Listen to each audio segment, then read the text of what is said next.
Hey there everybody, welcome back to the channel, and today we're going to be taking a look at a new release from Button Shy that is currently live on Kickstarter, and this is Shallow Regrets. This is designed by Judson Cohen and is a spin-off of sorts of another game called Deep Regrets. Now, Shallow Regrets is a game for 2 to 3 players that will also have a solo expansion available where you are going to be competing to catch the most amount of fish and trying to score the most amount of points possible. And this gets a little tricky because some of the fish that you catch are going to be very nice, normal, fair fish, and some of them are going to be these monstrous foul fish. And depending on how you balance which fish you want to catch are going to determine how many points you score or potentially lose at the end of the game. So cards in Shallow Regrets are going to have kind of 2 main features on them. On the back side are going to be these shadows. They'll either be small, medium, or large, representing the size of the fish that is underneath this card that you're not going to know before you flip it over.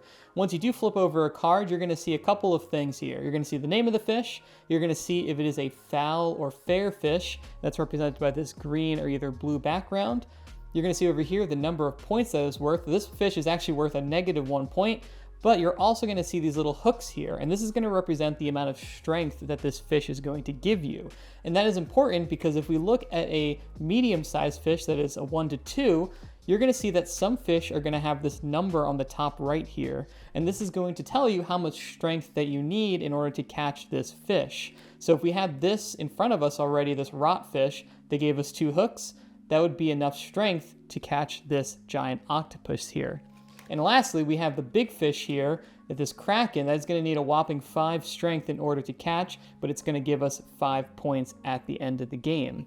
Now, the other important thing that each fish is going to have is that it's going to have a one-time use ability that you're going to be able to use the turn after you catch this fish. So the rot fish, for example here, each player gives 1 fish to the player to their left if possible. So that is going to be a built-in way that you can get rid of this rot fish and get rid of the -1 point. But if you give that fish away, you're also losing the strength that it gives you. So it's a really interesting decision point of, do you take the negative point? How long do you hold on to it because you want the strength?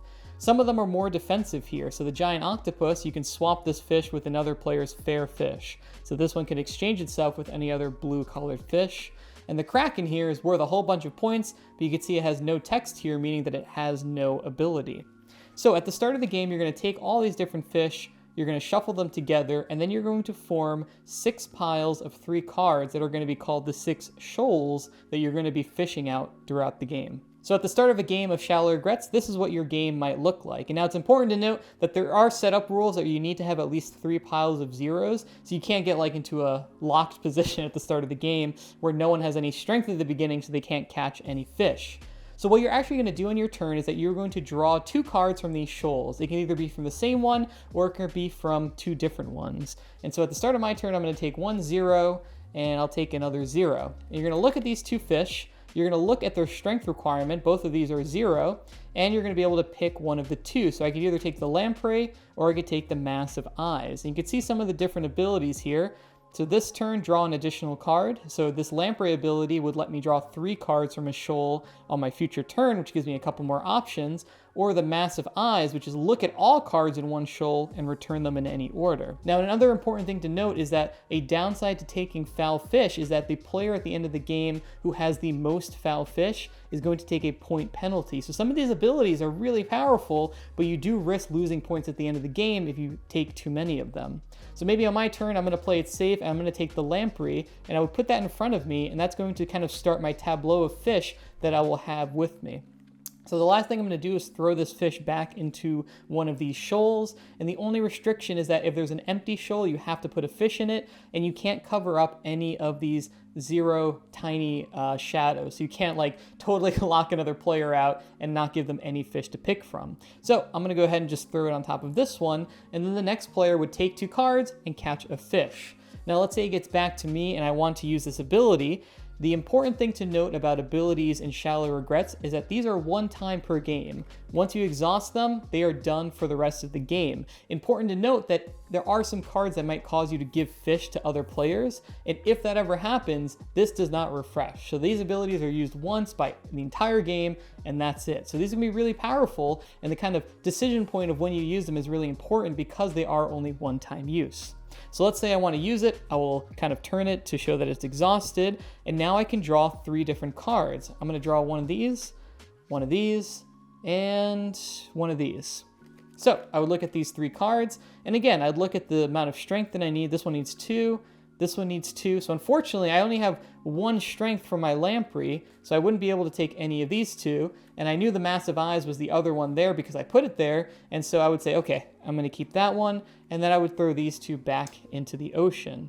And now I know that I have 2 strength now. I can now definitely get one of these 1 to 2 cards on future turns and keep building up that strength until I'm able to eventually catch 3 to 5 cards. Now the play is going to continue until eventually all these shoals are going to be empty, all the fish will have been caught, and then you'll just add up the amount of points that are on the top left of each of these cards to give you your final score. And then the player with the most amount of foul fish is going to have a point penalty at the end of the game. Now the overview I just told you about is how a multiplayer game is going to work, but there is an expansion that is available with the Kickstarter that is going to add a solo option. That adds these 6 Frod cards, and this is going to be kind of a simulated opponent that you're going to be fishing against. So you're going to set up these Frod cards right next to it, and it's going to kind of simulate what an opponent would do. So on your turn, same thing, you're going to draw 2 cards, you're going to take a look at them, and you're going to keep one of them, and then you're going to return it like a normal multiplayer game. And then once you finish your turn, you're going to flip over the next card on the Frod deck, and that's going to show you which shoal Frod is going to start fishing in. So he would look at this one here, it has a 0, and so he flips it over, and it is going to be immediately caught. Now an important thing to note is that Frod is never going to use the abilities that are on fish. He has his own kind of special set of abilities that he is going to trigger throughout the game. So this here, Fishy Aroma, next turn you may not catch any fair fish. Place this in front of you as a reminder. And so Frod at the start of his next turn is going to use his caught barracuda here to activate this ability. Now the last thing you're going to do on Frod's turn is to move cards, and that's going to kind of simulate the opponent in a multiplayer game that's going to be moving cards around to different shoals and throwing fish back. So you're going to look at the active shoal, which is the bottom middle one, and you're going to look and move it to the next empty shoal. If there's no empty shoals, you just move it one facing the arrow. So we would just shift that one over to the left. Important to note that Frod does not need to follow the rule where you can't cover up small shadows. So you can kind of get stuck playing against them where you don't have any strength to catch any of the fish, which can be kind of dangerous. So then I'm going to go on to my next turn. I would pick these 2, the rotfish and the foot, and I'm going to keep the rotfish because I want to get a little bit more strength. Now I can throw this back to one of the shoals.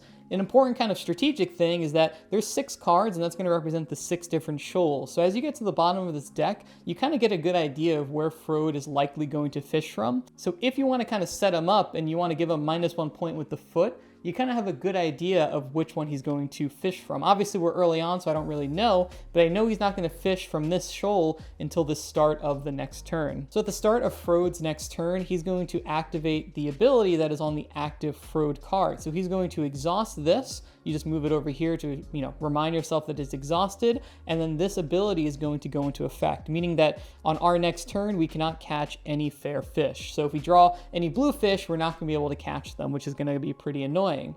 Then you flip over the next Frod card, and you're going to look at the next active shoal, which is the bottom left. However, Frod does not have enough strength to catch a 3 to 5 fish. So then he's going to go clockwise until he reaches a spot with enough strength that he can catch a fish.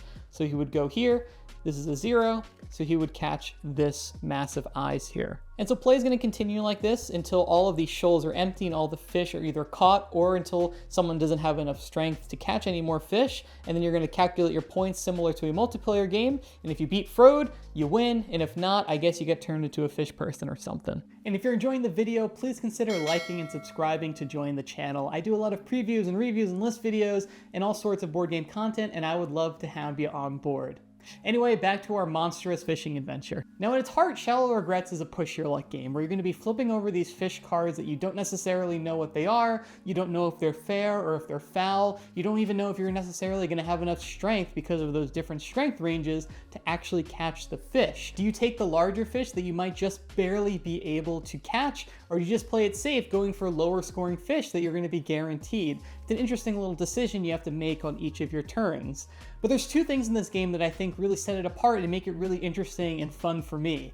The first is going to be that dichotomy of the fair fish and the foul fish, with the fair fish typically offering less strength, maybe fewer points, and maybe the abilities are a little more defensive compared to the foul fish. that typically are going to give you more strength, those little hook icons. The abilities might be a little bit stronger, but at the end of the game, you risk taking negative points. And sometimes right out of the bat, some of those foul fish are going to give you negative points. So where do you decide what your tipping point is of collecting too many of these foul fish compared to the fair fish? And it's a really interesting kind of push and pull of looking at your opponent, how many they're taking and how many you kind of can safely take before you take negative points at the end of the game. And that brings in the second thing that I think this game does really well, and it is those cards' ability. And what I really enjoy about these abilities is they all feel really powerful and impactful, and they can only be used once for the entire game. There's a couple abilities that will change ownership of fish around the table, but if you've already used that ability and exhausted that fish, the new owner of that fish is also going to get it exhausted. So you can have a negative point fish use its powerful ability and then find a way to give it off to somebody else so they get no powerful ability and they're stuck with the negative points. And it's a really interesting push and pull of looking at what abilities your opponent has available to you. And you also can't use it the turn you catch it. You got to catch the fish, and then the next turn you're able to use it. So your opponent can see what you just caught and kind of do a little bit of preparations if they know what abilities they have available to them. It really toes the line of doing a good job at things that almost feel a little take that, a little bit mean, but it offers enough kind of strategy and kind of counters with other fish that it never feels like it's like one person is like ruining the fun for everyone else. It feels like everyone has access to these powerful fish abilities. And I think they're all done really, really well. And it really surprised me about how impactful these card abilities are. They're all pretty simple and straightforward. And overall, this is like a very simple game, right? Just flipping over two cards, choosing which one to pick. But a lot of these kind of interlocking mechanism with the different foul and the fair and the different abilities really make it more than the sum of its parts, and I really found myself really enjoying it. I think for me, it really shines as a multiplayer game. That little bit of push your luck and that little bit of meanness that some of those fish abilities cause is a lot of fun around the table. And again, this is like a 10-15 minute game, so it's really nice to have a multiplayer game that is just push your luck, really simple, that you can just pull out. And now the solo expansion with Frod, I think, does a good job at really replicating how an opponent plays with taking fish cards and also kind of shifting them around. The abilities that he uses on his cards are really, really nasty, but there's also a little bit of predictability where you're gonna know, like, kind of, you can start to kind of deduce which shoal he might pick out of, and it's an interesting twist on how you can throw specific fish that maybe you want him to catch. They might have negative points or something like that, and you can kind of like counter him a little bit.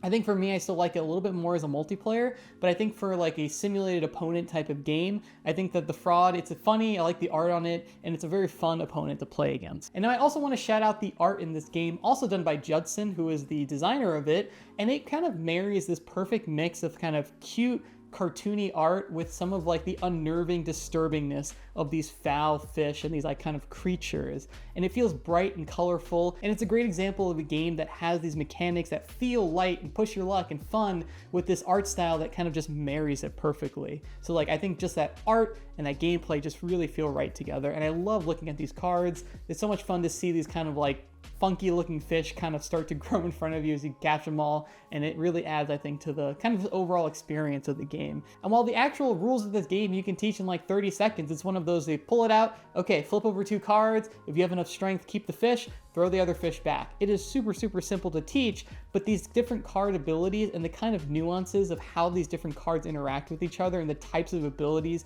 foul fish versus fair fish have offer a lot more depth than you might think of in kind of more of a simple, you know, push your luck kind of game. And I really, really love it. So overall, I really highly recommend Shallow Regrets. I think it is easy to play. I think it has a lot of interesting depth on repeated plays as you start to get familiar with these different fish abilities, and you can kind of build strategies around different kind of fish and how they work together.